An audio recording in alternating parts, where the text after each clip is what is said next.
සංසාරේ කවදනම් පින්නත් අය බණහඬ හම්බේ? කවද වගේ හම්බේ? එමේ අම්මලා තාත්තලා හිතාගෙන ඉන්නේ ලබනාත් කවුරු වෙලා උපදී කියලා. එහෙම සැකයක්වත් නැද්ද? විශ්වාස කරන්ට මතක තියාගන්න කල්ප ගානක් යනකම් මිනිස් වෙලා උපදින එකක් නෑ. කල්ප ගානක් යනකම් ඒ කියන්නේ බණ අහන්න හම්බෙන්නේ. බණ අහන එකත් නෙමෙයි අරුමේ. මොකක්ද අරුමේ? දැන් මොකක් හරි අහලා තේරුම් ගන්න පුළුවන් කවුරු වෙලා ඉපදුනා. බලන්න මොයින් බල්ලොන්ටත් ඇහෙනවා එතන. තේරුම් ගන්න පුළුවන්. නිවන් මඟ අහුරන ප්‍රබල කාරණයක් තමයි වෙනත් ව්‍යාපාදේ. කේන්තිය. මැරෙන්න කලින් පුරුදු වෙන්න මේ කේන්තිය නවත්තලා මැරෙන්න. කාලෙකින් හම්බෙච්ච මනුෂ්‍යාත්ම භාවේ කියන්නකො බලන්න කරගත්ත වැඩක්.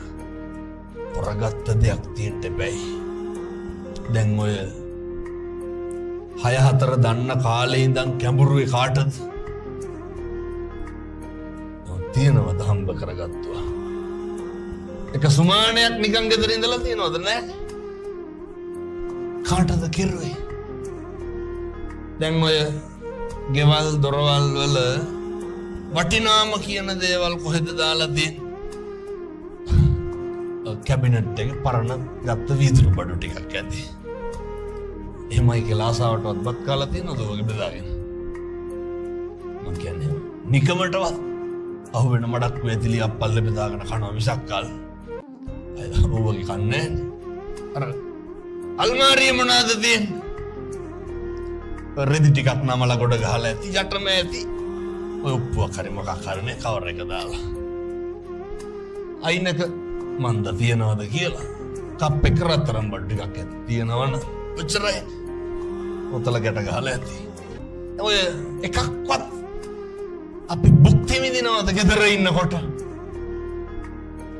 ගෙදරට අඳින්න ගෙදර තියෙන හොඳම වැරහැල්ල වගේ අඳුම නෙමෙයි. කවදාවත් ඔය චේන් මුදුමාල බ්‍රේස්ලට් වල්ලු කරාම් පුදාගෙන මං කියන්නේ වරුවක් ඉඳලා තියනවද ගෙදර? ආසාවට ඔය මිනිස්සු සෙන් පවුඩර් ගහන්නේ කාට සුවඳ යන්නද? පිට කාට හරියන්න නේ. අපි අපේ සැප සතුට තීරණය කරන්නේ කවුරු මතද? බුදිය ගන්න මෙට්ටේ වලවල් 8ක් විතර තියෙනවා. කතාව ඉස්සරහට ටයිල් අල්ලන්න. ඇයි අහනකොට කියනවා ලැජ්ජයි බෑ කියලා. අපි හම්බ කරන එක කවුද භුක්ති විඳින්න ඕනේ? ඒක අපි විඳින්න ඕනේ. මොකටද ඔය ලෝකෙට පෙන්වන්න ඔට්ටු වෙන්නේ? අපේ සැප සතුට තීරණය කරන්න ඕන කවුරු මතද? ඒක තීරණය කරන්න ඕනේ ඒක අපි මත.